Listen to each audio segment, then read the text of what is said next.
to wait for 5 minutes.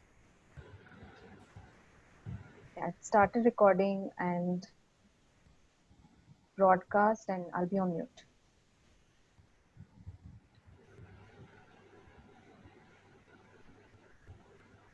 Hello, everyone. We'll be starting in 5 minutes. Just keep patience with us. Thank you.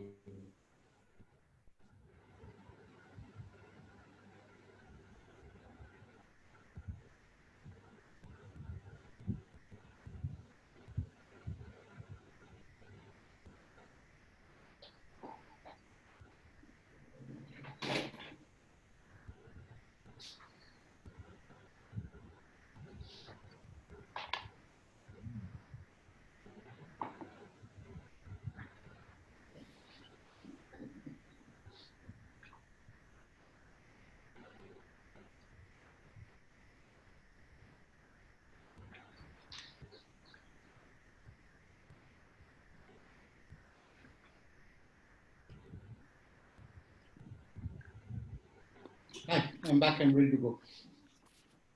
Just started broadcasting, sir. I think we'll start in a couple of minutes. In the meantime, viewers can check their audio and internet. All right. Then Montek can start dot at 5.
Montek, I think we are good to go.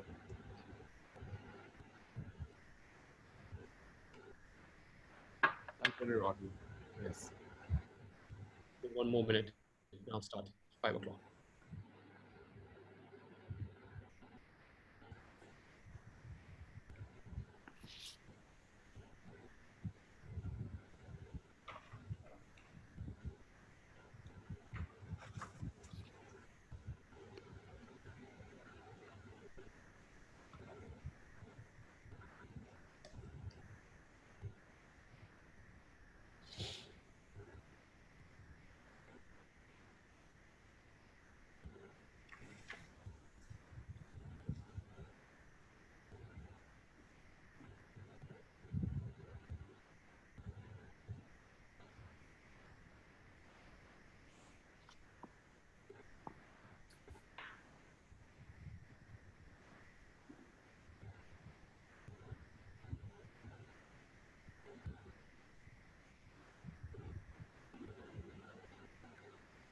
Hello, everyone, and welcome to today's webinar.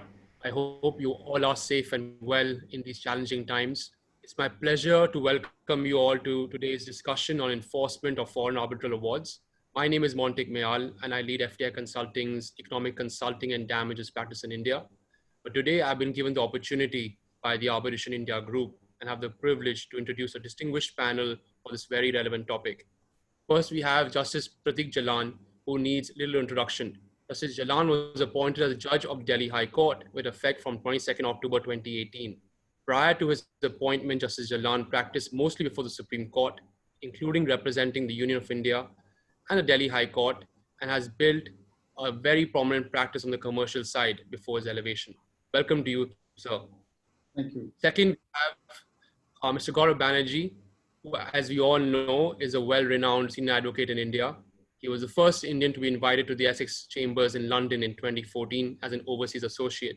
Mr. Banerjee regularly appears as a counsel in a large number of domestic and international commercial arbitration in India and overseas, and he routinely appears before the Indian courts on behalf of clients seeking enforcement of foreign awards.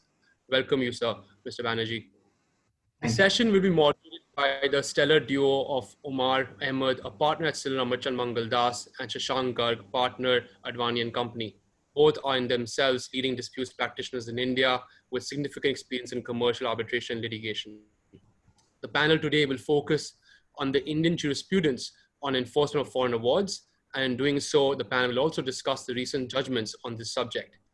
One housekeeping matter, there is a Q&A feature, as you might all be aware of by now using Zoom, which you can use to ask your questions.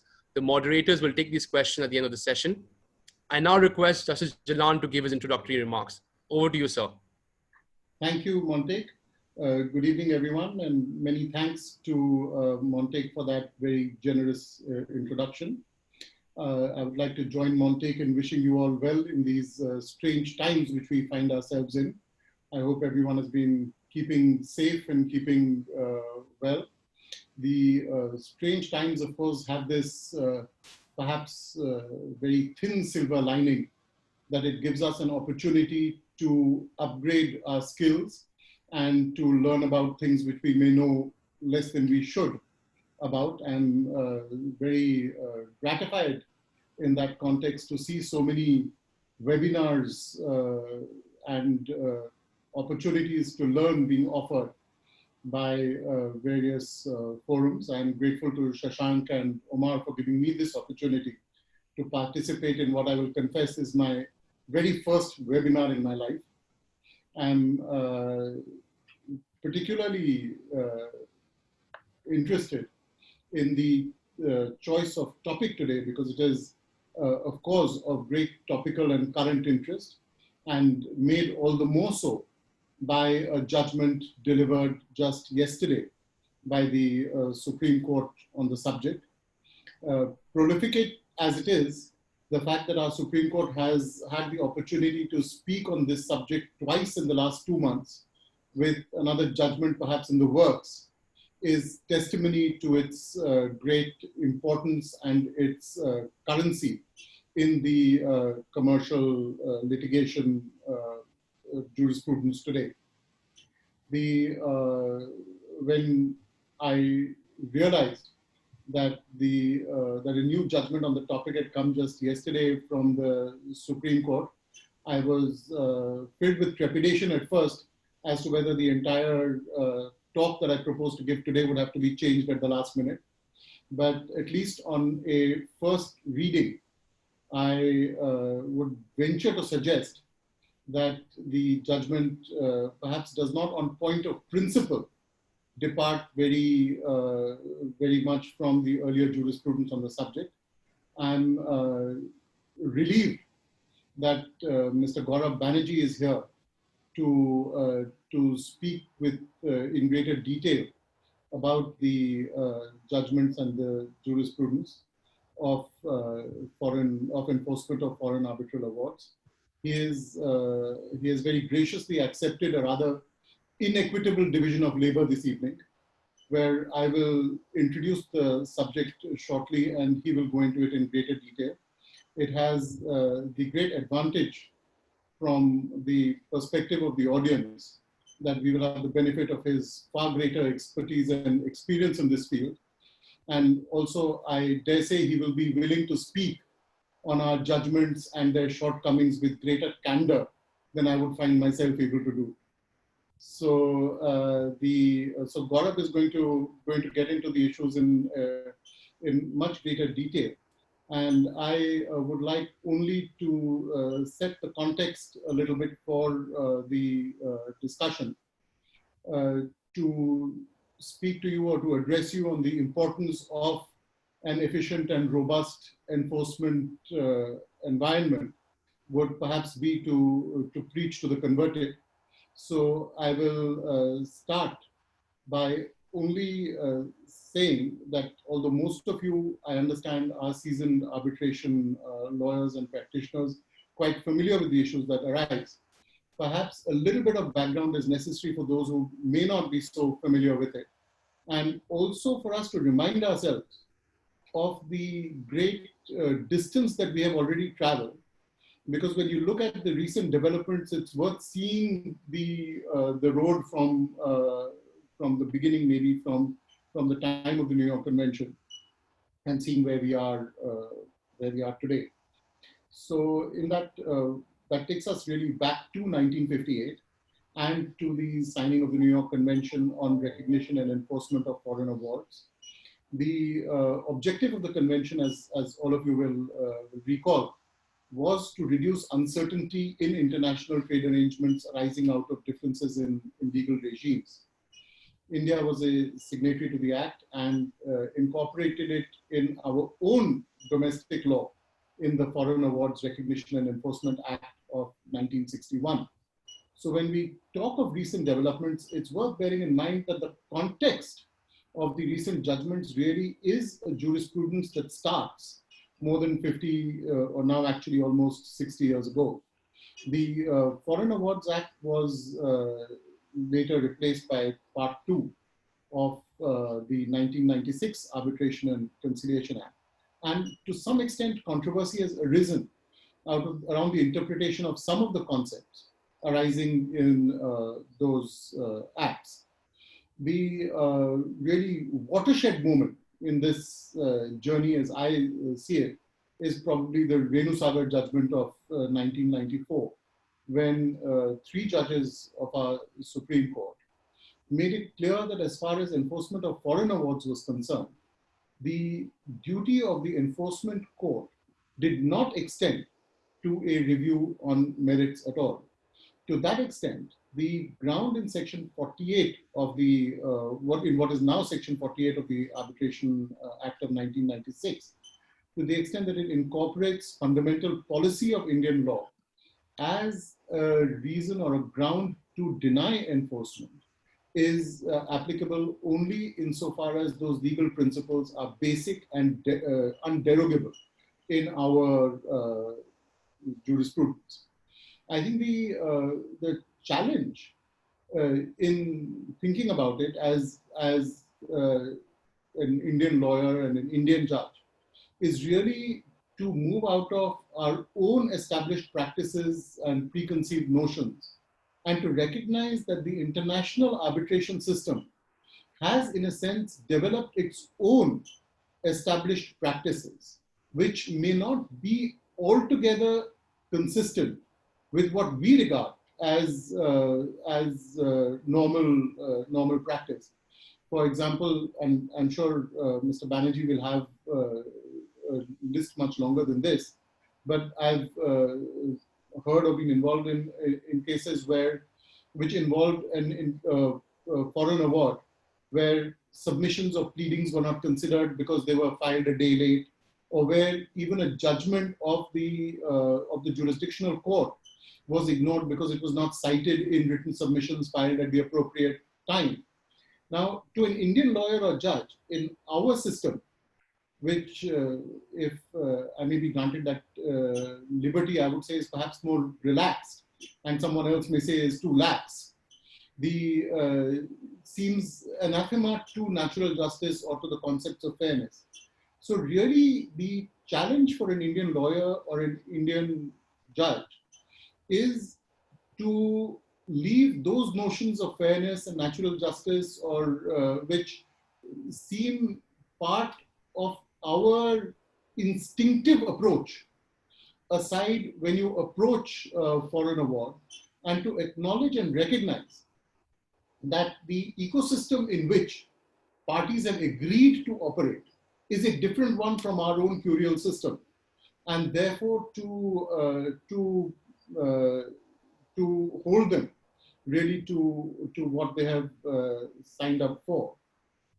That said, the confusion to some extent in, I believe, the pre-1994 period mostly, and to some extent even after, arose out of the concept of public policy. After 1996, it was perhaps made somewhat more difficult by the fact that very similar terminology was used in Section 34 in the context of setting aside of domestic awards. And the scope of interpretation under Section 34 certainly went through a series of judicial and legislative back and forth, but the construction of Section 48 dealing with enforcement of foreign awards has, subject again to what Mr. Banerjee tells us later on this evening, has been generally consistent as to a narrow interpretation.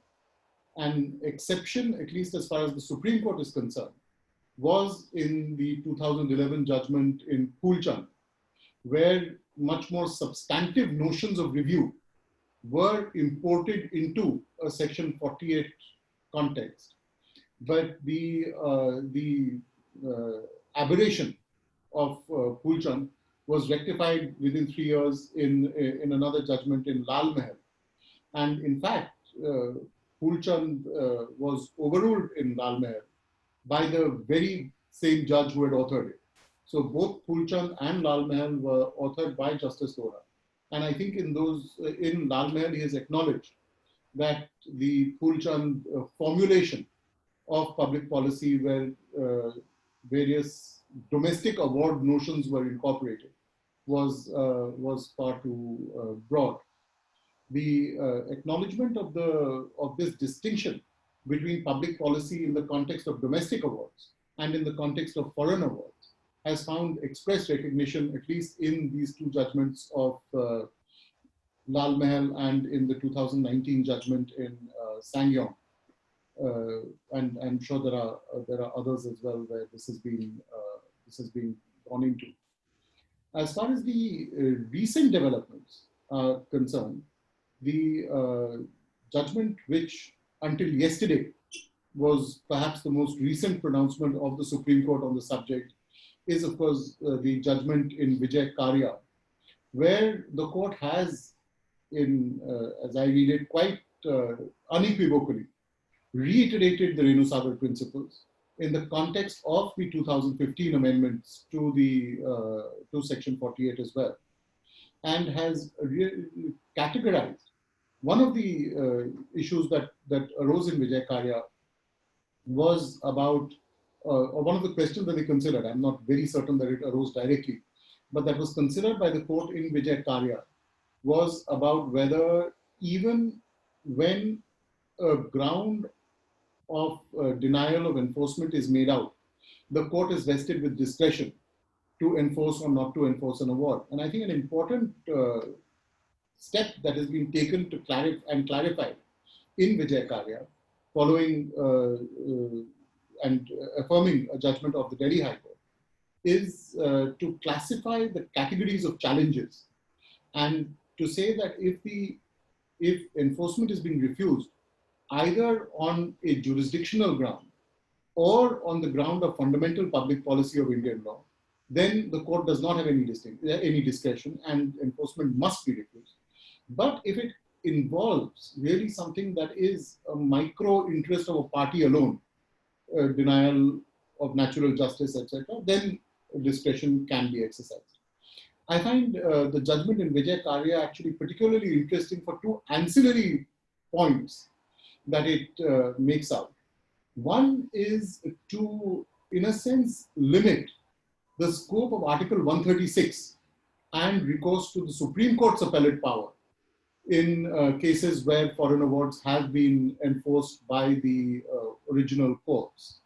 In where Justice Nariman, the author of Vijay Karya, says that there is a legislative policy behind allowing appeals only against judgments which refuse enforcement and not against judgments which allow enforcement. And that legislative policy must also inform the Supreme Court's discretion in exercising appellate powers, no doubt available to it under Article 136. So I think that's a fairly important but ancillary takeaway from the judgment in Vijay Karya. And the second is, of course, the award of very substantial costs in that judgment. The idea that insubstantial litigation should be met with an award of substantial costs, in that case rupees 50 lakhs, is of course one that we preach very regularly. but in our court system is not perhaps followed as much as it should be. And I think the realm of foreign awards of commercial contracts and commercial disputes, where significant amount of cost would have been incurred by the party which holds an award in its favor, is a good one to make a start in that direction. Coming now to yesterday's judgment in NAFED, I will leave it to Mr. Banerjee to speak in more detail, as I said, about it.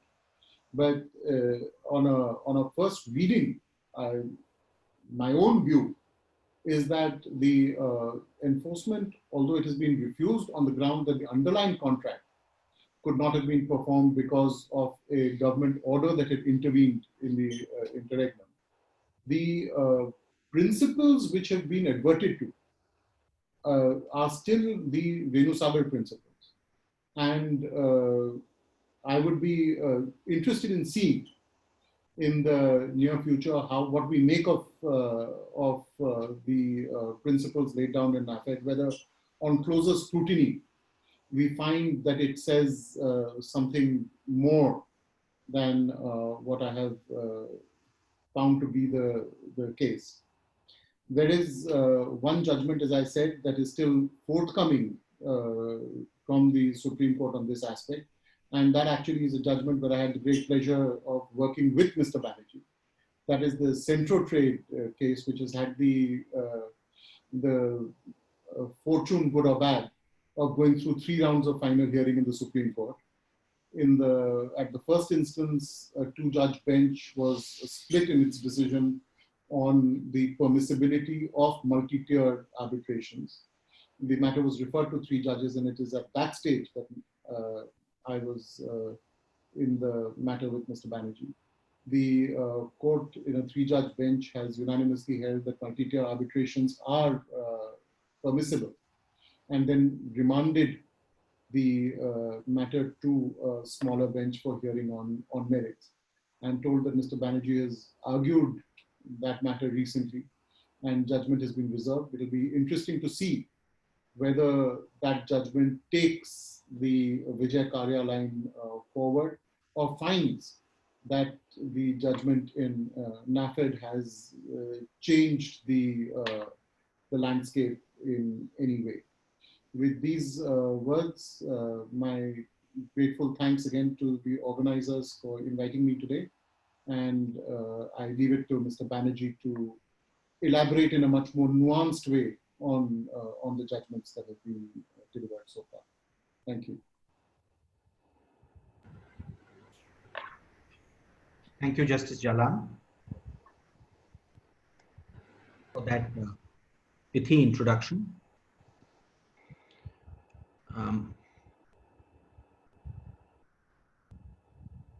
Till yesterday, I was quite sanguine about the topic, but the judgment yesterday in NAFED and Alimenta has again, in a sense, set me thinking. But I'll come to that in due course. May I start by thanking Omar and Shashank for giving me this opportunity. This is a topic close to my heart. There are various issues which have been flagged, and I will concentrate on the recent developments. So I will try and limit myself to the post-2015 Amendment Act scenario. Again, I will address you on the New York Convention Awards, because in my experience, I have not yet come across a Geneva Convention Award case in the last 25, 30 years, maybe because of Article 6(2) of the New York Convention. So I will limit myself to New York Convention Awards. The way I want to structure my talk is essentially under 3 broad heads. First, what constitutes a foreign award under the New York Convention and Section 44? That's part 1 of my talk. The second, what are the formalities for enforcement of such an award?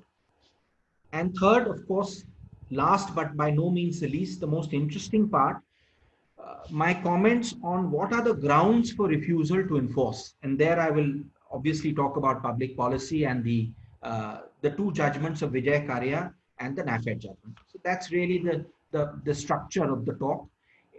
And just by way of introduction, before I dive into the first part, I'd just like to mention the importance of the New York Convention, I think, is underestimated, um, at least in some domestic jurisdictions. And I just want to mention Lord Mustill's statement on it. He says that, quote, "It can lay claim to be the most effective instance of international legislation in the entire history of commercial law." And Vandenberg, who is another well-known figure, in his PhD thesis in 1981, said it is the cornerstone of current international commercial arbitration. So the New York Convention is something which is very successful and very widespread. And as Justice Jalan said, we signed up to it in 1960. We were one of the initial parties to the convention, and then we implemented it in 1961. But not going into the history, may I straight away go first to the first part, which is what constitutes a foreign award under the New York Convention. And I hope some of you will have the 1996 Act with you, and it essentially follows, it attaches the New York Convention in the first schedule, and it follows it reasonably closely. So Section 44 tells you what is and what is not a New York Convention award. And what is interesting about this is that though we tend to think of the New York Convention as being all pervasive, in fact, there are today 163 countries which have signed it, amazingly.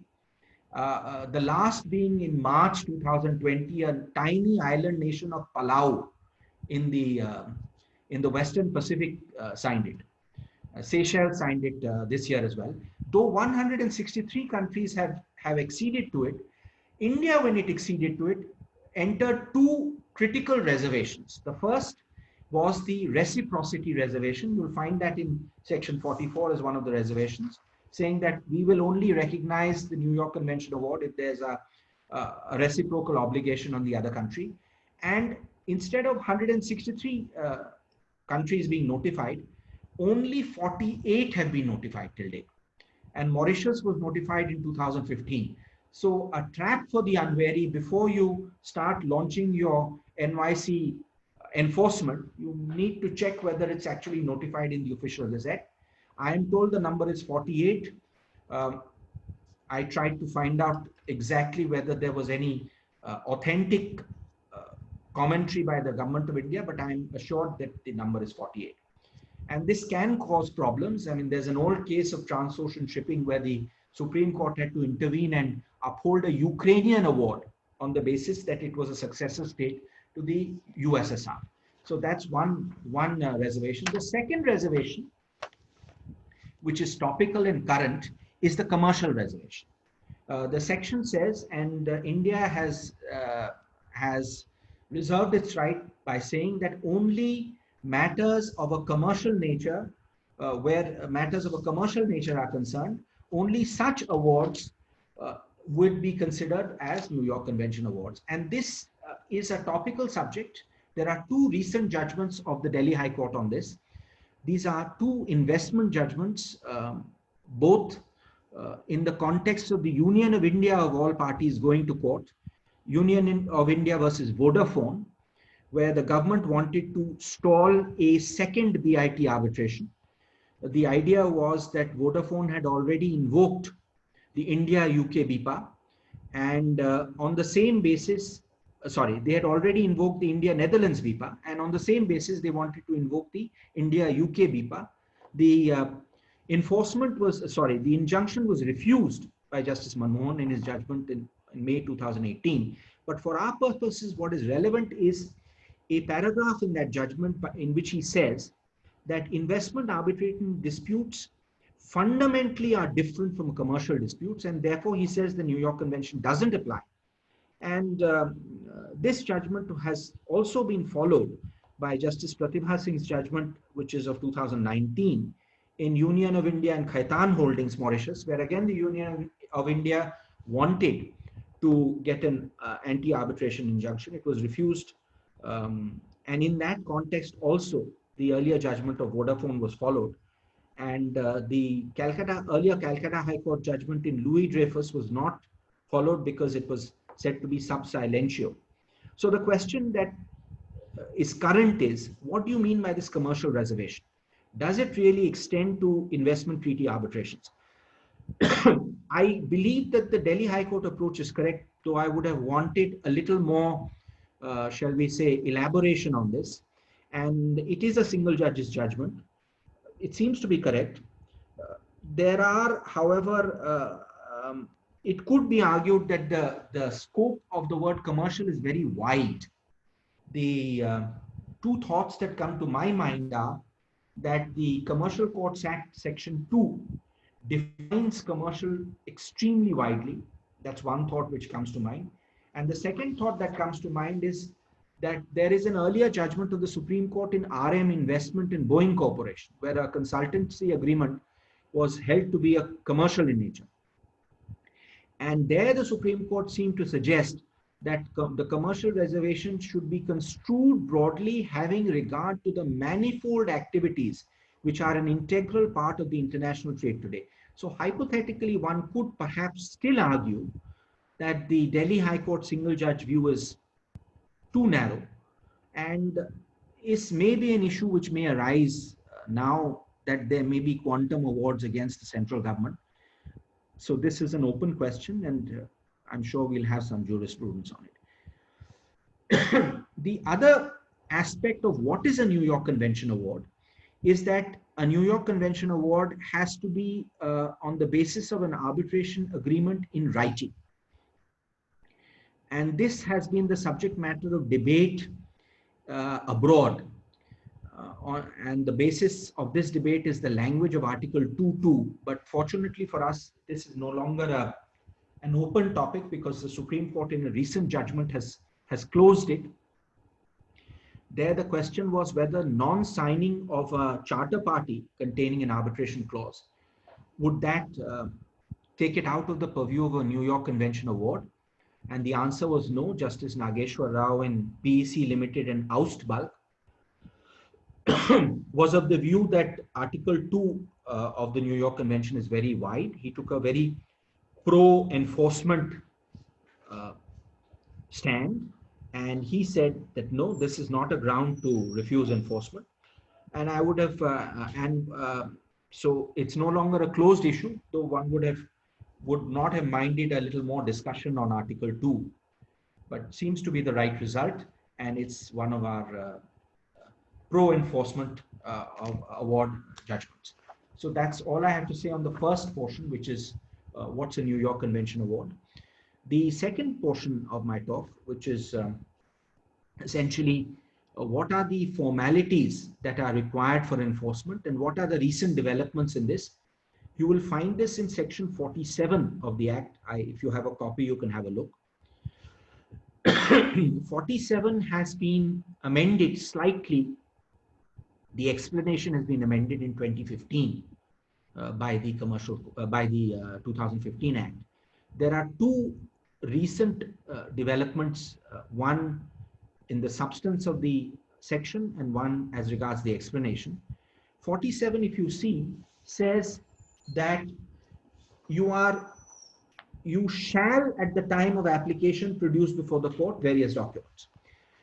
The word shall has been read to be not shall but may, so directory, so that at the initial stage of the filing of the application you need not produce, for instance, the original agreement. A very pro-enforcement judgment of the Supreme Court in PEC and Oust Bulk. Of course, you have to produce it before the objections are heard. A very positive development, judgment of 2019, which certainly advances the cause of enforcement. The other portion of the section is an interesting question as to where you can go to enforce your award. And obviously that is very important for the successful party. And the law, at least until 2015, was fairly well settled. And the law was that where the assets or the person is located against whom you wish to against whom you wish to pursue the enforcement, you basically pursue the assets. So you go to the court which has the assets, and then you execute your award. And there have been 2 or 3 very interesting judgments on this post-rule 2015. There is a very interesting judgment of the Bombay High Court in Tramo and Nagarjuna Fertilizers. It's a 2017 judgment of Justice Kulkarni. If you have an opportunity, it's definitely worth a read. What had happened was post 2015, a party, Tramo, who had an ICC award in its favor, moved a Section 9 petition. Now you'll remember the entire controversy with Bhatia and bulk trading as to whether a foreign seated arbitration Section 9 can be sustained or not. But this gap was filled by the amendment in 2015, which said that even if it's a foreign seated arbitration, you can of course file a Section 9 in such a situation to protect assets and such. So when Section 9 was filed, initially they came to Delhi High Court. Delhi High Court said, sorry, we don't have assets here. Then they went to the Bombay High Court. Very interesting argument in the Bombay High Court. Argument was that Section 9 jurisdiction is the 2-1E court. Bombay High Court held no, 2-1E court is not the appropriate court. The appropriate court is where the assets are, and it relied on Section 47 explanation. And it cited a paragraph in Balco, paragraph 97, to say that the whole point of the exercise is the court which has the assets is the one where you should go. And I would think that would have settled the matter. But interestingly, there are 2 pending cases in the Delhi High Court, and I can see Justice Jalan on my screen, but fortunately they are not in front of him. 2 pending cases in the High Court. One where judgment has been reserved, Glencore versus Hindustan Zinc, where I had appeared, where an argument was made that Delhi High Court, despite having assets, is not the appropriate court. You should go to the 2-1E court. So their judgment is reserved. And a pending matter in Rishima versus Srishti Infra, which is also pending. And an interesting argument is now being made that actually because of the 2015 amendment, the 2-1E court is the relevant court and not the court where the assets are. And I don't know what this will lead to, but to me it seems that the judgment in Tramo is correct. That's by and large the settled law. And there's already a judgment of the Delhi High Court in Precious Sapphire, judgment of Justice Naveen Chawla, which says that the 2015 amendment is essentially only to bring matters to the High Court and not let them linger in the subordinate court. So watch this space. Section 47 explanation, we'll have a few judgments coming. I would say it's a recent development. It's so recent that it hasn't even happened yet, but I think that's recent enough. So that's one aspect to be considered.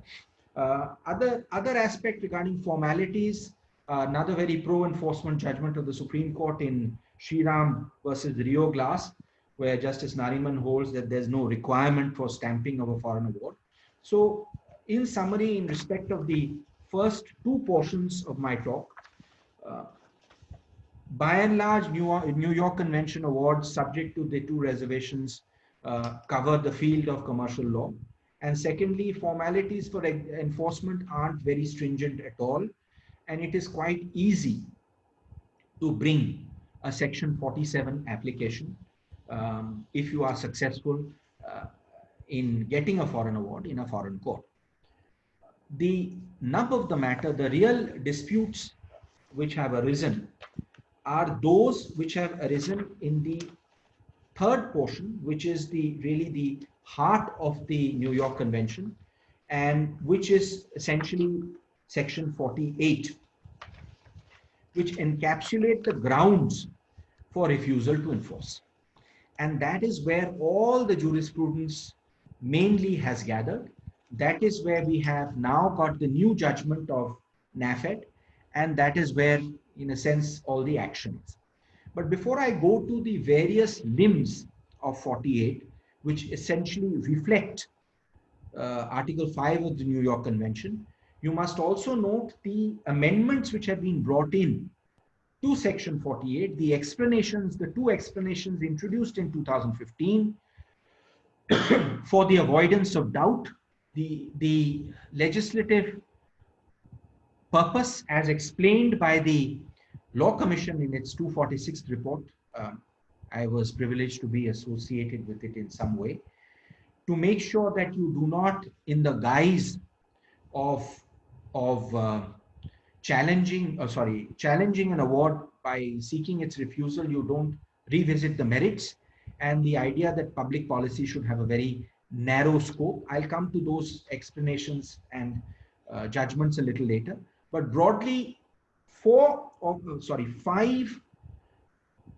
main principles under Section 48, five main principles, perhaps not noticed in that fashion in NAFED, certainly noticed in some detail in Vijay Karya. May I enumerate them? One, no review on merits.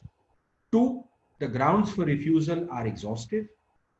You can't go beyond the grounds set out in 41. Three, as far as 48.1 is concerned, the burden of proof is on the party resisting the enforcement. The burden of proof is not on the party who wants to enforce the award. Four, there is a residual discretion. Justice Jalan touched on it. The expression used is the word may.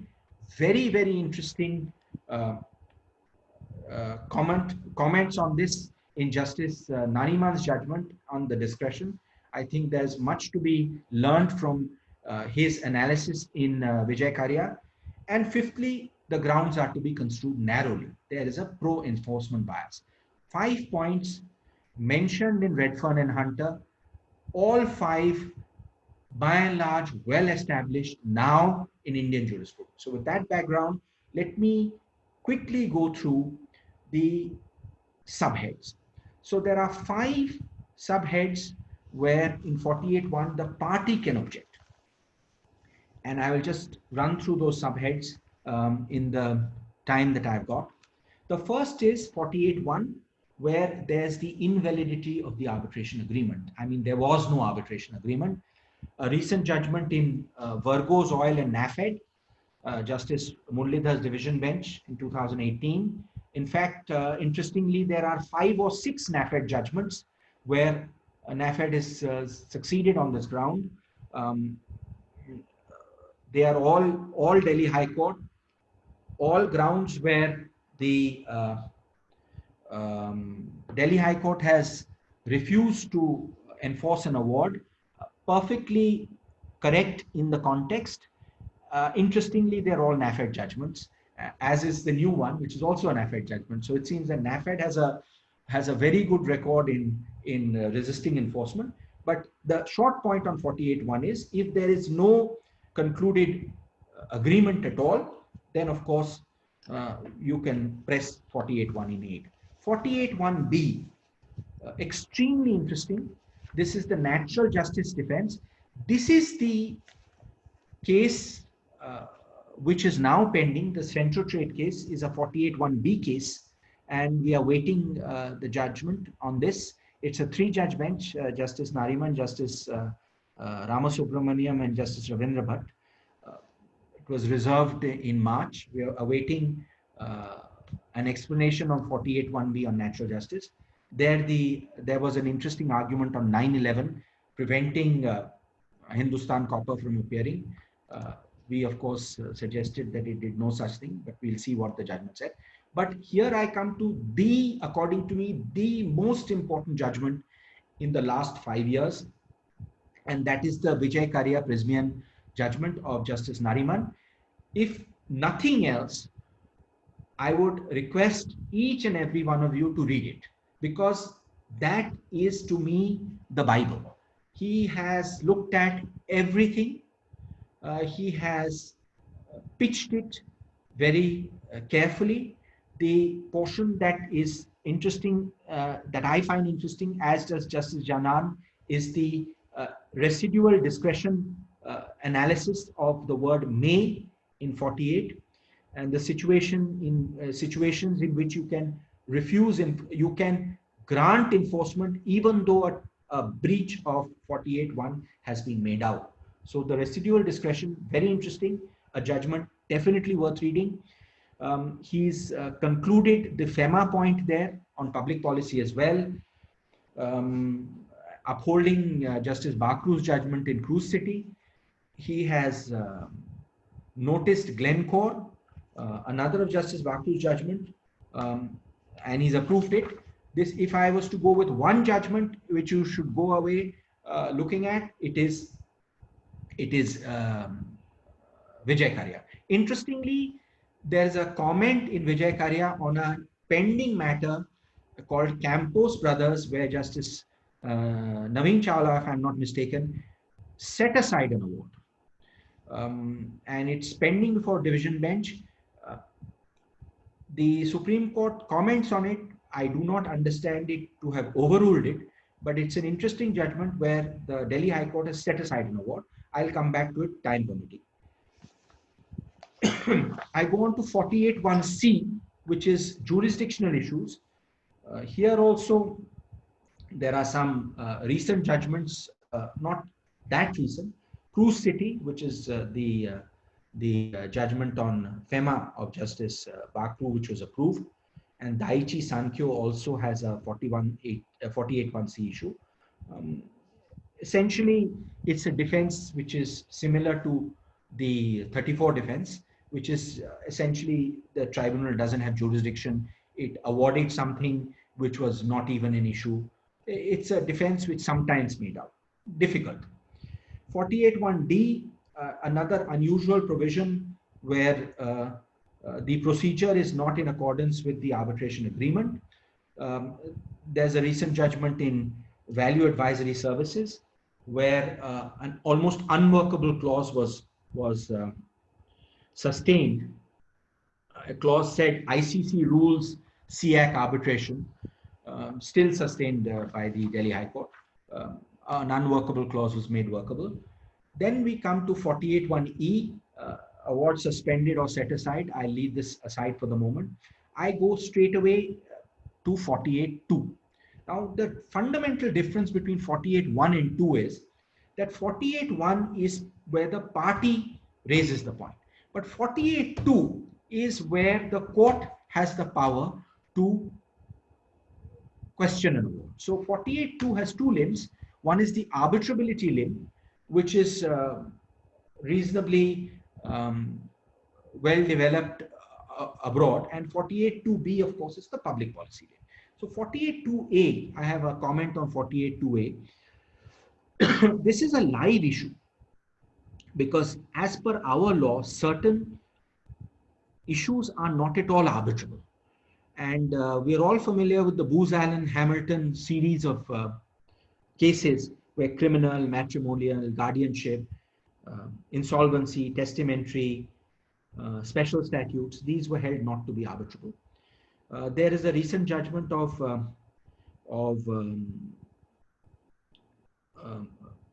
Vidya Drolia and Durga Trading, the reference to 3 judges, where Justice Nariman referred the issue of tenancy disputes not being arbitrable to 3 judges. But there he commented upon the non-arbitrability of trust issues.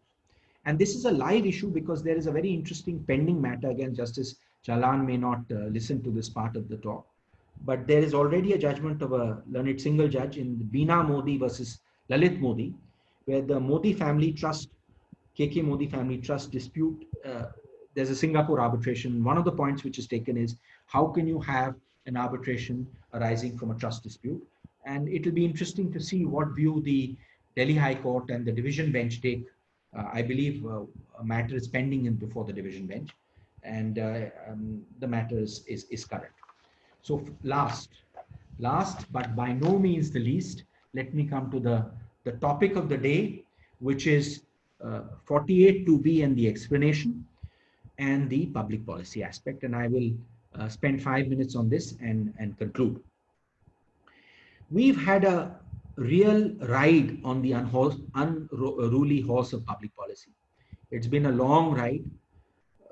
Jan Paulson in 89 said, and I quote, "The courts in India have revealed an alarming propensity to exercise authority in a manner contrary to the legitimate expectations of the international community." A very harsh comment from a leading arbitrator, an arbitration specialist. But this was 1989. Much water has flown under the bridge. Justice Jalan has correctly referred to the change. It is legislatively reflected in the explanations. The judgment of Justice Lodha in Lal Mahal and Progetto, three judges holds the field. It is something special that a sitting judge of the Supreme Court gives a judgment and reverses himself and has the intellectual humility to realize that he is wrong and reverse himself. I think it is something very, very unusual. And Lal Mahal Progetto essentially reiterates the Renu Sagar test. It has been elaborated in great detail in Vijay Karya. I'm not going to comment on it because, of course, now we have another judgment, and that is the NAFED Alimenta judgment. And I have a few remarks on it. I am not as sanguine as Justice Jalan on this judgment. I have, to put it politely, serious reservations. I hope he is right. I hope that future judgments read this as a reiteration of the Renu Sagar test. But I just want to say a few things on this. The way the questions are framed, it's a 66-page judgment, but it is definitely worth the read. The way the questions are framed seems to suggest that the judges initially looked at the merits of the matter and were influenced by the fact that in their view, the export of groundnut oil was barred by the Union of India. I noted an argument of Mr. Sundaram for Alimenta saying that the arbitral tribunal had interpreted the ban to mean that it was a self-imposed restriction and the ban came later.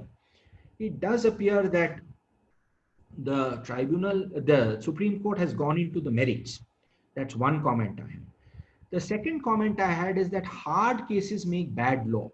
It seems the Supreme Court was influenced by the following facts. First, the FOSFA made an appointment of an arbitrator disregarding an injunction of the High Court. Utter disregard is the language used by the Supreme Court. The arbitrator who gave an award in favor of Alimenta himself appeared before the appellate board as an advocate. Seems to me rather dodgy. The appellate board then enhanced the award despite there not being an appeal by Alimenta. And also there was no legal representation permitted on behalf of the PSU. Though the Supreme Court says that these factors did not really weigh with it, one gets a sneaking suspicion that it may have had some basis for an inarticulate premise that must have weighed on the minds of the judges, because it does seem to be a little odd. Interestingly, what I also find about the judgment is that the judges do not clearly articulate the exact ground under which the challenge was made. The judgment is not pigeonholed in the way that Justice Nariman suggests should be done in Vijay Karya. There's a 7-1A2 challenge and there's a 7-1B challenge. 7-1A2 is similar to the natural justice challenge, and the 7-1B is the public policy challenge. The case could as easily have been sustained on the natural justice challenge and on other grounds, but be that as it may. The judges go into the merits of clause 14, the interpretation of clause 14. The judges note various Indian judgments on sections of the Contract Act, whereas the contract was in fact governed by English law. If you see clause 18 of the FOSFA agreement, it is governed by English law. So there are problems with it. It can be explained away by saying that on the facts, it may have been wrong, but the principle was right. But there again, there is no clarity as to distinguishing between part 1 and part 2. The judgment cites 6 Indian Supreme Court cases. It cites Brojonath Ganguly. I can't understand how that is strictly relevant. It cites Renu Sagar, of course relevant. It cites Saw Pipes, which is a part 1 case. It then cites Lal Mahal, very relevant. It then cites Associate Builders and Sanyong.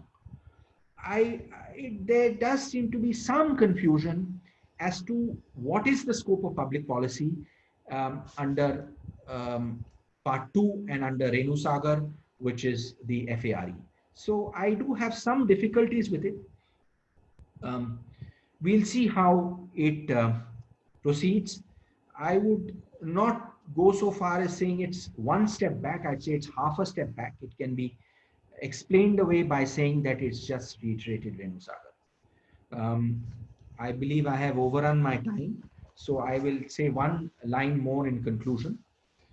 The idea is that foreign awards should be expeditiously enforced or not, as the case may be, but there should be some degree of expedition.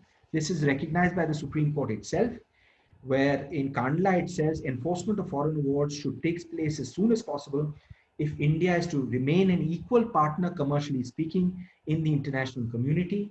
I believe the High Courts and the Supreme Court are now cognized of this, but there are some legacy matters like Alimenta and Centrotrade, which have been languishing for a long, long time. And I really hope that one way or the other, the courts resolve enforcement of foreign award issues expeditiously. Thank you. I thank Justice Jalan and Mr. Banerjee for this informative session. They've covered essentially several issues which apply in relation to the enforcement of foreign awards in India. Also thank Montec for organizing this webinar. Thank you.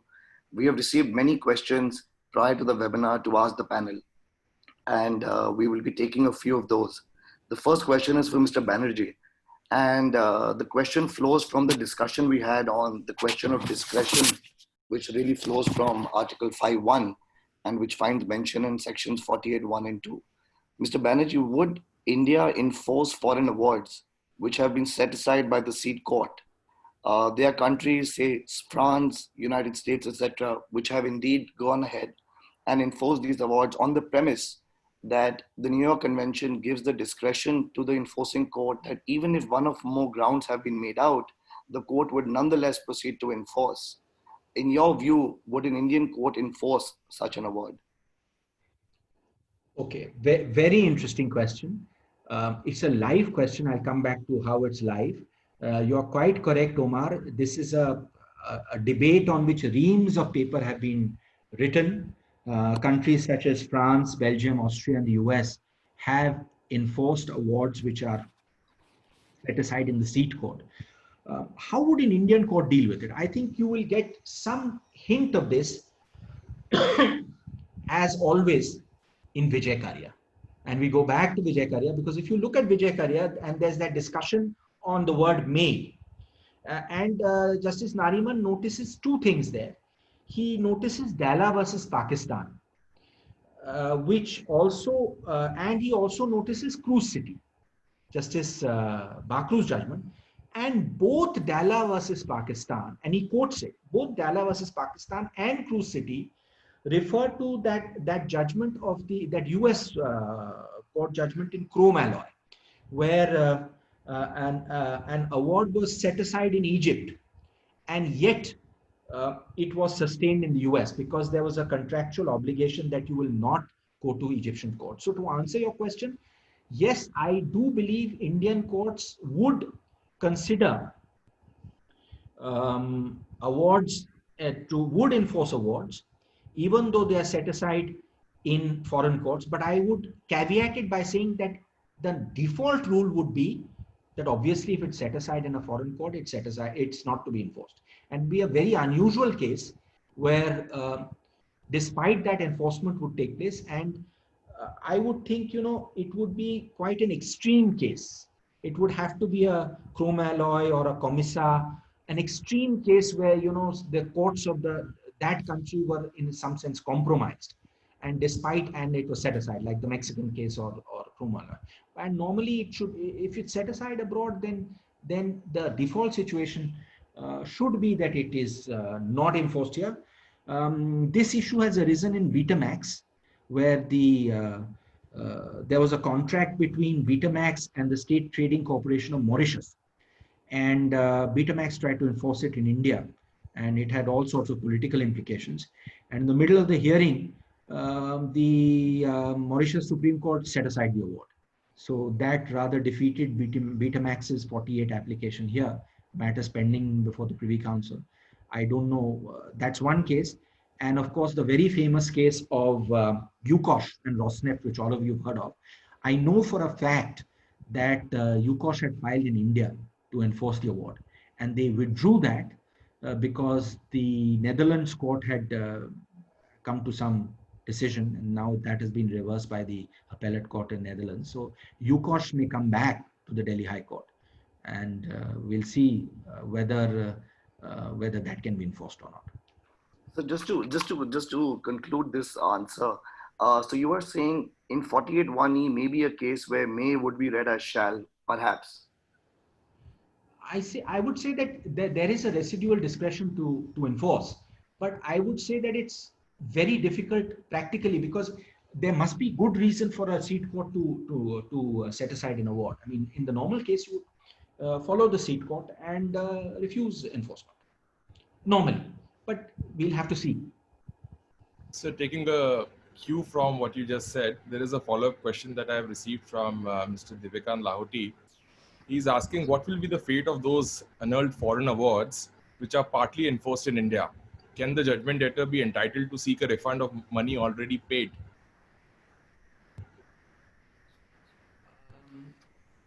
If it's already enforced in India, and then the award is annulled, I would think, I don't know whether a review would lie or not. I mean, this is not a situation one is familiar with. But then, of course, you will argue before that court that it's not res judicata. This is a different scope, and no refund should be given, and yet it should be enforced, even though it has been annulled in the seat court. I mean, this is a hypothetical, and I think maybe a judge who is dealing with it will be better placed to answer. So we have a question for Justice Jalan.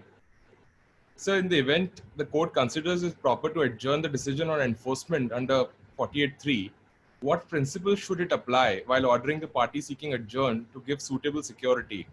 Since it does not have the benefit, the Part 2 does not have the benefit like 36(3) of CPC's principles. See, the way I would read it, Shashank, is that in 36(3), really what is being said is that there is, I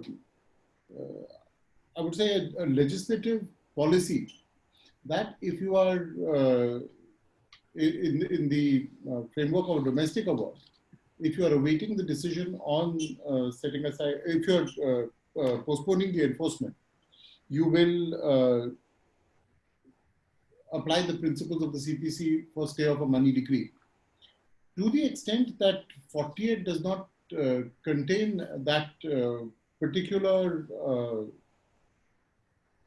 injunction or mandate, perhaps the discretion of the court would in fact be wider, because you are not limited by any particular procedural safeguards. When you'll be able to, I would suggest, perhaps craft an order in equity that would protect the rights of the parties pending adjudication in a foreign court. Right, sir. It would be obviously case-to-case basis. Court Yes, will have of to course. look at these principles. I don't textually read the absence of 36(3) to be something which fetters the court's discretion to pass an order on on an equitable consideration. So there's a question for Mr. Banerjee. So if a party has not challenged the award at the seat court, should that party be permitted to raise objections under 48? Further, assuming a party had challenged the award at the seat court but has lost that challenge, would that party then be permitted to raise objections in section 48?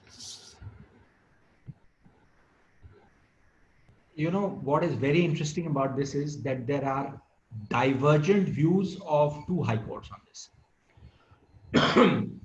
If you, there is a judgment of the Bombay High Court of Justice Dhanuka called POL India. I don't know whether you've come across it, where essentially he says that you didn't challenge the composition of the arbitral tribunal before the UK court, so tough luck. There is a judgment of Justice Bakru in Cruz City, which I mentioned earlier, which I think is much more nuanced, and I believe that is the correct approach. He says that, look, you can't precedent the res judicata principle. The scope of challenge is different and the scope of enforcement is different. And res judicata will not apply. You know, you enforce after an award has become final in another court. So they operate in two different fields. So yes, maybe res judicata will not apply. There can't be an absolute bar. But he says estoppel, waiver, acquiescence, or part of the discretion. So that word may comes back in. So supposing I have gone to England and challenged an award on the basis of, say, that the composition of the tribunal was not correct, and I've lost. Maybe they may not operate as res judicata, but you can possibly argue that the word may gives you discretion, and therefore some sort of estoppel will apply, and you will not be permitted to raise the point a second time. But there is a little gloss I have on this. If you go back to Justice Nariman's judgment, and you go back to paragraph 53 and 54 of Vijay Karya, where he explains the word may, he says there are three categories of matters. One is jurisdictional issues. Two is party issues. Three is public policy issues. He says if it's a jurisdictional issue or a public policy issue, there's no discretion. You have to knock out you have to refuse enforcement. And if it's a party issue, you have the discretion. So supposing, I'll give you another case. Supposing you have not challenged. Supposing the arbitration was by a tribunal without jurisdiction, supposing the procedure was not followed, supposing without jurisdiction, and you don't bother going to the UK and you don't challenge it. According to this view, under 53 and 54, doesn't matter. You've not challenged it, doesn't matter, because here there's no discretion. But I'll give you another example. Supposing in a UK situation, the central trade situation, supposing you've not challenged, supposing your argument there was denial of natural justice, I was not allowed to appear, or I did not put in my papers, or I was not given a proper hearing. That may be a ground which may come within discretion, because that's a party specific ground. So to answer your question, no res judicata. Justice Bakru's view seems to be the better view, subject to the gloss by Justice Nariman in the Prismian judgment. We have a question for Justice Jalan from Abhinav Bhushan. So he asked that, do you think appropriate amendments are required to the Arbitration Act to give a fixed timeline to decide foreign award enforcement proceedings by our courts? You would recall that the delay in deciding enforcement issues by the Calcutta High Court led to a treaty claim, amongst other grounds the party raised, a treaty claim against the Government of India, which resulted in a damages case. In fact, the Law Commission in its August 2014 report had recommended a 1-year time period to decide objections under 48. However, that was not a part of the Amendment Act. Of course, amendment of statutes is a policy matters, but just to get your sense on where you stand, whether these amendments should indeed have been accepted. See, Omar, my view on this is, I think the White Industries case is certainly one which sounds a note of caution, that as state actors in India, the judiciary is also responsible. I mean, I realize that subsequent BITs have been amended or we have not, we have redrafted them to avoid a white industries kind of situation. But that expedition in the enforcement of foreign awards is obviously a desirable objective for Indian courts to bear in mind, not just from a white industries backdrop, but as responsible commercial state acting whose entities are acting commercially in the international trade world. That said, when you talk of mandatory timelines, I get a little nervous, because I think what has to be borne very clearly in mind is that any prioritization of judicial resources has a consequence on other kinds of cases as well. So when you say that we should have mandatory timelines for enforcement of foreign awards, we must bear in mind that even in the world of commercial transactions, we are perhaps then prioritizing one particular kind of commercial transaction over others, and allocating of judicial resources or court time to a particular kind of dispute is not something about which I would approach with any a priori assumptions. For example, and when you, in an ideal world, we would have the capacity in our court system to decide all disputes within expeditiously and within a reasonable and short time frame. Unfortunately, our court infrastructure and capacity requires further augmentation to achieve that.